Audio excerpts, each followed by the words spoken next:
Fala galera do Fute Roll, Thiago Barbieri falando aqui mais uma vez com vocês. Dessa vez já com dois jogos acontecidos aí pelo Campeonato Paulista. O Corinthians venceu os dois por 2-1. Primeiro contra o Red Bull Bragantino fora de casa, jogando com um time bem modificado, né, em relação ao time que terminou 2025, o time reserva praticamente, contra os titulares do Bragantino. E o Corinthians conseguiu um grande resultado com o gol do Pedro Raul, que surpreendeu, né? Decidiu o jogo ali, e um gol do Thales Magno. O segundo jogo foi realizado na Neoquímica Arena, com mais de 42 mil pessoas. O Corinthians venceu o Velo Clube também por 2-1, num belíssimo gol de falta aí, marcado pelo Coronado, e Thales Mágico, mais uma vez, brilhando. O que a gente pode falar desse início do Corinthians na temporada é que o Ramon e o Emiliano estão certos de fazer a rotação no grupo, né? Poucos dias ainda de preparação, então o time tem que se preservar. Tá? As escalações que entraram aí nos dois jogos foram completamente diferentes. A gente já pode destacar aí alguns nomes individualmente, como o Matheus Donelli, o goleiro que vem dando conta do recado. Espero que continue assim o garoto, né? Eu disse na nossa análise da temporada que o gol era uma posição que me preocupava, né? A reserva do Hugo, mas se o Matheus Donelli continuar apresentando esse nível de futebol que apresentou aí nos primeiros dois jogos, ele pode se firmar e se consolidar como o primeiro reserva aí de Hugo para o restante da temporada e passa uma tranquilidade para a torcida num todo. Thales Mágico com dois gols aí, um grande destaque positivo também. E o Pedro Raul, que está demonstrando pelo menos um pouco mais de vontade em relação ao ano passado e um pouco mais de efetividade. Né? Marcou contra o Red Bull Bragantino, teve boa participação no Velo Clube contra o Velo Clube quando ele entrou em campo.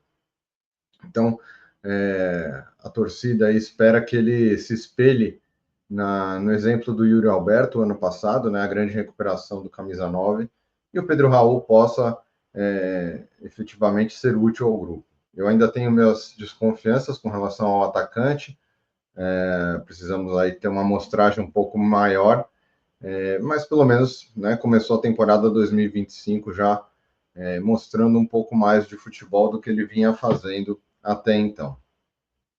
Dentro de campo as coisas continuam muito bem, o Corinthians já tem, né, contando as 9 vitórias do Brasileirão, agora 11 vitórias, né, já com essas duas da temporada de 2025. Só não são 11 vitórias seguidas, né, porque no começo ali da trajetória no Brasileirão tivemos a derrota para o Racing, então o Corinthians, na verdade, agora acumula 9 vitórias seguidas, né, desde o Brasileiro, mas contando aí campeonatos nacionais, né, e estaduais, já são 11 vitórias nos últimos jogos, o que é um desempenho impressionante, principalmente considerando aí esse início de temporada muito rápido, né, com uma pré-temporada muito curta, e lembrando como foi o início do Campeonato Paulista ano passado, onde o Corinthians perdeu 5 jogos seguidos, correu risco de rebaixamento. Então a gente ainda não consegue avaliar muito taticamente, muito desempenho do time, né, por conta do desgaste físico, essa preparação, o corpo ainda está pesado, mas pelo menos já são duas vitórias, né? E como a gente comentou também, que é importante o Corinthians pensar em título e ter como objetivo para esse ano pelo menos um título. O Paulista a gente sabe que tem uma importância muito grande na nossa história, né? Então, né, ganhar o Campeonato Paulista seria incrível para sair da fila, para dar um ânimo nesse grupo, para validar todo o trabalho que foi feito aí o ano passado. Lógico que ainda falta muita coisa para a gente pensar em título do Campeonato Paulista ou qualquer outra competição, mas pensando, né, nos desempenhos e na tabela, o Corinthians tem 100% de aproveitamento e aí pode ir ganhando força, né? Nos próximos jogos aí virão desafios um pouco mais pesados, né? A gente vai enfrentar o Água Santa ainda na Neoquímica Arena e no domingo clássico contra o São Paulo no Morumbi, então vai ser um jogo importantíssimo para ver aí esse padrão de jogo, esse entrosamento que já vem do ano passado e o quanto que a preparação está sendo feita para o restante da temporada. E é lógico que o foco principal não deixa de ser também dia 19 de fevereiro, né, a disputa da primeira fase da Libertadores. Outra vitória que animou a Fiel aí nessa semana, né, no mesmo dia que jogou contra o Velo Clube no Campeonato Paulista, os meninos da Copinha venceram mais uma, venceram o Vasco da Gama por 1-0, gol do Guinegão, o goleiro Cauê, também um dos grandes destaques, assim como os laterais Denner e Caipira, o Bahia no meio-campo. Então, o time apresenta aí bons nomes, né, na Copinha, e agora vai em busca aí de mais um título. Tem a semifinal contra o Grêmio, e que era para ser até um derby, né? O Grêmio jogou contra o Palmeiras na fase anterior, acabou eliminando o nosso rival, então vamos pegar os gaúchos na semifinal da Copinha, tá bom?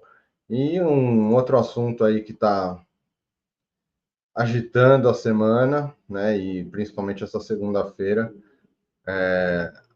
haverá à noite no Parque São Jorge. O Parque São Jorge, os bastidores estão pegando fogo. Haverá aí a votação pelo Conselho da possibilidade de afastamento do Augusto Melo, do presidente Augusto Melo. Isso por conta aí dos envolvimentos, das investigações, né, em relação ao patrocínio da VaideBet. O Marcelinho, né, o diretor aí, braço direito do Augusto Melo, foi afastado na semana passada, né, pediu demissão, segundo o Augusto Melo, né, ele apresentou aí um pedido de afastamento. E, né, o Marcelinho é um personagem aí que foi muito falado durante todo 2024, nunca ninguém viu a cara dele, ele poucas vezes, né, deu entrevista, e para mim, né, eu prefiro continuar me preocupando com o Marcelinho, que jogava com a camisa 7, o pé de anjo. Esse é o Marcelinho que a gente devia ter sempre na memória, né? Mas o Marcelinho, que estava ao lado de Augusto Melo, agora foi afastado. Um movimento político aí que o Augusto tenta para ver se consegue mobilizar os conselheiros para que ele permaneça no cargo. É importante dizer, né, que se a votação nessa segunda-feira acontecer de verdade, né, está prevista para as 19 horas a primeira chamada e 20 horas a segunda chamada.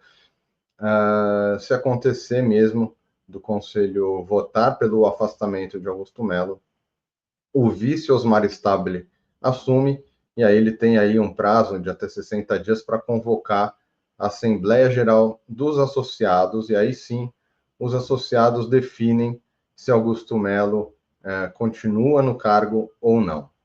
Em caso positivo, Augusto Melo é reconduzido. Em caso negativo, aí sim é obrigada a convocação de nova eleição, dessa vez indireta, só os conselheiros votam, para um novo presidente no mandato tampão aí que iria até o fim de 2026, né, o mandato de Augusto Melo atual, tá bom? Então, bastidores do Corinthians sempre agitados, mas dentro de campo o time está, pelo menos, conquistando resultados importantes, né, para dar um up aí, uma animada nesse início de temporada, tá bom? Segue com a gente aqui, galera. O que vocês acham sobre toda essa bagunça?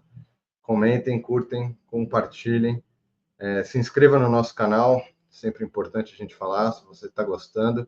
A gente é um canal novo no YouTube, mas o Fute Roll já existe aí há mais de 15 anos e a gente está tentando trazer aí um formato diferente de conteúdo. Então, se você estiver gostando, compartilha com os amigos, se inscreva no nosso canal, siga a gente nas redes e vai Corinthians!